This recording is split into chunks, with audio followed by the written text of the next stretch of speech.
Good afternoon and welcome to our Value Adjustment Board meeting. It is December 17th at 3 o'clock in the afternoon. I'm calling this meeting to order. Layla, you want to do roll call? Yes. Just please acknowledge by answering present. We have the Board Attorney, Aaron Dahlwitzer. Present. Citizen Appointee, Diane Castellucci. Present. Citizen Appointee, Darrell Baker. Present. Commissioner Sarah Hurd. Present. Commissioner Eileen Vargas. And we have School Board Member Krisha Lee Roberts as alternate for Amy Pritchett. Present. Thank you. Excellent. And we have a quorum. Excellent. Please join us for the Pledge of Allegiance. I pledge allegiance To the flag of the United States of America and to the republic for which it stands, one nation, under God, indivisible, with liberty and justice for all.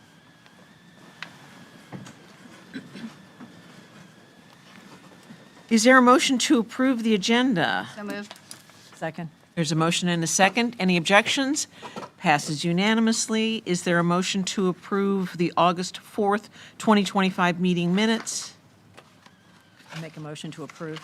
Second. There's a motion and a second. Any objections? That motion passes unanimously. Number 3 is approval of a resolution establishing local hearing guidelines. And I'll just bet this is our attorneys.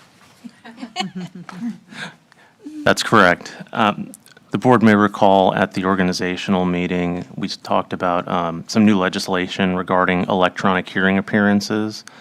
And I think the board did adopt local procedures at that time. Since then, Department of Revenue has come out with some guidance and some proposed rule amendments, basically putting into effect that legislation. And it's really all about if a petitioner wants to attend a hearing electronically by phone or AV like Zoom or Teams, they can do that. They just have to ask essentially at least 10 days before the hearing. But along with the legislation, the new statutes require every VAB to adopt local procedures. And really the reason that they did that, at least in theory, was because every VAB does things a little bit differently, and a one-size-fits-all may not be the best for every one of them. So this is very close to what the board already adopted, with just a few tweaks to align as closely as possible with the guidance from DOR. So this includes the petitioner's rights to attend, the public's rights to attend electronic hearings, swearing people in, all things that are required under the statute. It has provisions for dealing with confidential and exempt information and records, which we're required to adopt. Really tries to do as much as we can to cover those bases. I am recommending that the board adopt this today, of course, but I do want to add one thing. DOR, as I said, they've got proposed amended rules, but they're not final yet. The new legislation goes into effect January 1st. DOR is not going to have their rules finalized by then. They messed up noticing a rule workshop, so it put them a little behind. So what that means for us is that what will happen is eventually those rules will be finalized, but it'll be after the effective date. So it is possible we'll be back again adopting yet another amended local procedure if the rules end up changing between now and whenever they're finalized.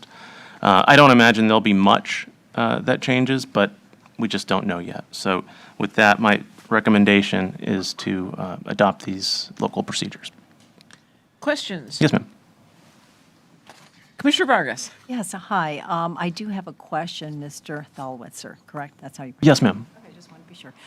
So if somebody is participating on electronically a device, how do they submit if they want to give evidence or materials? Does it have to be a certain few days before, 2 days before? I was trying to read something here very quickly. 8, excuse me. Yeah, so there's already an evidence exchange deadline. I always mix up the days. I believe it is 15 days before. 15 days. I always mix that up with a different 10. But there's also a separate requirement to provide all evidence, even rebuttal evidence, which is kind of carved out from regular evidence, at least a day before the hearing. Otherwise, that exact scenario will come up where they want to put something on the share screen, and it won't be possible. So, yeah, basically, it's a 15-day deadline. All right, so 15 days, a rebuttal is within a day or 2 days, is that? Essentially, it's 1 day. In theory, it's 0, because you can theoretically produce it at the hearing for the first time, but for practical purposes, it's the day before. Right, okay. So that would be included in the adoption of this, correct? It is. Any further questions for Mr. Thalos? What about the technology piece? Who's doing that, and how's that going to work? Well, at the end of the day, that's the clerk. I don't have the details on the technology, so I'd have to defer to the clerk on that. And is this just for petitioners and public, or is it also for VAB members to participate telephonically? So anybody can appear telephonically, like the public, a VAB member, anybody. As far as the special magistrates conducting the hearing, they'll be on the screen, obviously, but they do have to be physically in the hearing room. That's both required sort of intrinsically, but also because sort of the fallback for public attendance and public access is that in-person hearing room. So every VAB has to have a physical space where people can attend in person if they want to. Okay. Any further questions? Ms. Roberts? Yeah, so I see in sections 1, 2, 3 and that, it talks about petitioners being able to participate electronically, but where is it spelled out that members, and did there have to be a physical quorum, but where is it spelled out in here that members could participate electronically? So the sort of context where members might appear at a hearing would be either in counties where the board is directly hearing the petitions, which is not the case here. We have special magistrates who do that. So the special magistrate really would be the equivalent of the board in these hearings. So the board's always welcome, anyone, including the board, is welcome to attend in person or remotely.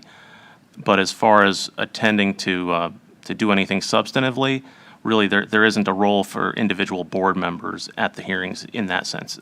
Anyone can observe, but there wouldn't be anything for a board member to do. So this meeting here, if this were in place, could everybody sitting here be attending electronically? No. For better or worse, this Okay. only applies to the hearings. Okay, thank you, all right. You're talking about the hearings with the special magistrates. Exactly. Not this hearing. No, we, Right. Basically, not this meeting. I try to call these meetings and the hearings to sort of distinguish, Okay. but the rules do confuse those terms sometimes. So the individuals that basically want to speak in front of us, they can't do that remotely. They have to be here, correct? It's not required that we allow that. Because of this new, Yeah, this doesn't have anything to do with board meetings and like public comment. It's only about the evidentiary hearings with the special magistrates. okay. That's clear now. Yeah, I should have made that clear. I didn't think about that. Any further questions? Is there a motion to approve? So moved. I'll second that motion. There's a motion and a second. Any further discussion? Any objections? That motion passes unanimously. Next up is public comment. There's no one here to address us. Any further value board adjustment member comments? It's been fun, thank you. Thank you, it has been. None here. We are adjourned.